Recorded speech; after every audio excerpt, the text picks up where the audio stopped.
আমাদেরকে গালি দিতে শেখায় না।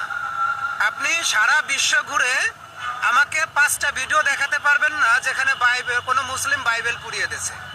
আপনি 10টা ভিডিও দেখাতে পারবেন না যেখানে কেউ মুসলিম রামায়ণ পুড়ায় দিছে। আমি শুধু একটা কথা আপনাদের মাধ্যমে পরিষ্কার ভাষায় বলে দিতে চাই, প্রথম আলো, ডেইলি স্টার এটা ভাঙার জন্য, পুরানোর জন্য সুযোগ করে দেওয়া হয়েছে। ওখানে যদি 500-1000 পুলিশ থাকতো এটা ভাঙতে পারতো? এই অফিসগুলো পুরানোর পরেই মাত্র 18 মিনিটের ভিতর আমরা দেখেছি ডেইলি স্টারের সার্ভার ওপেন হয়ে গেছে। এখন আমাকে বলেন তো, এই অফিসে যদি ডেইলি স্টারের সার্ভার থাকতো, আইপি অ্যাড্রেস থাকতো, 18 মিনিটের ভিতর এটা ওপেন হতো? তার মানে বোঝা গেল প্রথম আলো, ডেইলি স্টারের সার্ভার ভারত থেকে পরিচালিত হয়, এর আইপি অ্যাড্রেস ভারত। এদের মূল কাজ হচ্ছে আমাদের দেশ থেকে তথ্য নিয়ে ভারতে পাচার করা। এখন আসি হুজুরদের বেলায়। হুজুরদের কি হলো? এদেরকে মার্ক করা হলো। কেন মার্ক করা হলো? যেন এদের দাড়ি টুপির সাথে জামাত শিবিরকে জড়িয়ে দেওয়া যায়। আপনাদের মাধ্যমে আইনি ভাষায় কথা বলি, এখনো গালি দিচ্ছি না, আইনি ভাষায় কথা বলি। আপনাদের আব্বা উনি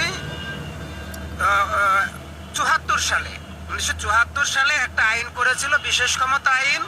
ওই ক্ষমতার বলে উনি জাতির আব্বা হয়ে উঠতে চাইছিল। ওই ক্ষমতাটাকে এখন আপনারা প্রয়োগ করে সম্ভবত জাতির চাচা হয়ে উঠতে চাচ্ছেন। আপনাদের চাচা চুলার মতো কিছু থাকবে না, সবকিছু উপরে ফেলবো। যদি ফ্যাসিস্টের সময়ের কোনো আইন প্রয়োগ করে, দাড়ি টুপি হোক আর দাড়ি টুপি ছাড়া হোক, কাউকে যদি আপনারা দ্বিতীয়বার গ্রেপ্তার করেন, হয়রানি করার চেষ্টা করেন, দেখেন আমি ভাঙচুরের পক্ষে না, আমি মবের পক্ষে না। তবে আইন শৃঙ্খলা রক্ষাকারী বাহিনীকে বলবো, আপনারা যদি ধানমন্ডির 32 পিস ইট রক্ষা করতে গিয়ে 32 জনকে রক্তাক্ত করে ফেলতে পারেন, তো প্রথম আলো, ডেইলি স্টারকে রক্ষা করার জন্য 1000 পুলিশ, 500 সেনাবাহিনী মোতায়েন করতে পারলেন না? আমরা আপনাদের সবকিছু বুঝি। আমরা এই ডাল ভাত খেয়ে বড় হয়ে জেনজির এখানে এসে বুঝছি যে আমাদের নিজেদেরকে কিভাবে রক্ষা করতে হয়। আমরা তো আপনাদেরকে আক্রমণ করতে চাই না।